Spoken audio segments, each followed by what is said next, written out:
एक छोटे से गांव में विवेक नाम का एक लड़का रहता था। उसके पिता किसान थे और परिवार की आर्थिक स्थिति बहुत साधारण थी।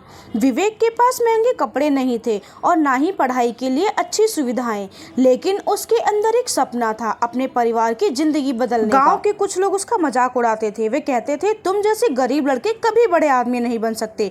शुरुआत में विवेक को बहुत बुरा लगता था। कई बार उसने अपने सपने छोड़ने का भी सोचा, लेकिन हर बार उसे अपनी माँ की बात याद आती थी। उसकी माँ कहती थी, बेटा, इंसान की पहचान उसकी मेहनत से होती है, उसकी परिस्थितियों से नहीं। उस दिन के बाद विवेक ने तय कर लिया कि हर हाल में वह मेहनत करेगा। वह सुबह 4 बजे उठता, खेतों में पिता की मदद करता और फिर स्कूल चला जाता। रात को सबके सो जाने के बाद वह छोटे से बल्ब की रोशनी में घंटों पढ़ाई करता रहता। 1 साल बाद उसने बड़ी प्रतियोगिता परीक्षा दी। उसे पूरा विश्वास था कि इस बार वह सफल होगा, लेकिन परिणाम आया तो वह असफल हो गया। विवेक पूरी तरह टूट गया। उसे लगा कि अब उसकी सारी मेहनत बेकार हो गई। तभी उसके पिता उसके पास आए और बोले, बेटा, खेत में बोया हुआ हर बीज अगले ही दिन पेड़ नहीं बनता। कुछ बीजों को समय लगता है, मेहनत कभी व्यर्थ नहीं जाती। पिता की बात ने विवेक के अंदर एक नई उम्मीद जगा दी।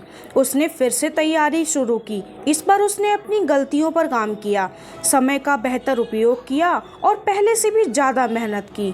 कुछ महीनों के बाद परीक्षा का परिणाम फिर आया। इस बार विवेक का नाम सफल उम्मीदों की सबसे ऊंची सूची में था। पूरा गांव जो कभी उसका मजाक उड़ाया करता था, आज उसी की तारीफ कर रहा था। लेकिन विवेक मुस्कुराया, सिर्फ इतना बोला, अगर मैं पहले ही हार मान जाता और रुक जाता तो आज कभी भी मुझे जीत नहीं मिलती। उसकी सफलता ने पूरे गांव के बच्चों को एक नई सीख दी कि हालात चाहे कितनी भी कठिन क्यों ना हो, मेहनत, धैर्य और आत्मविश्वास से हर मंजिल हासिल की जा सकती है। तो इस कहानी से हमें यही सीख मिलती है कि हार सिर्फ एक परीक्षा होती है, मंजिल नहीं। जो इंसान गिरकर भी उठना सीख जाता है, इस दुनिया की कोई ताकत उसे सफल होने से नहीं रोक सकती। तो आप सभी को हमारी ये कहानी कैसी लगी मुझे कमेंट करके ज़रूर बताना, और हाँ, मेरे चैनल को सब्सक्राइब जरूर कर लेना। ऐसी ही आप सभी को और नई नई कहानियाँ मैं लेकर आती रहूँगी।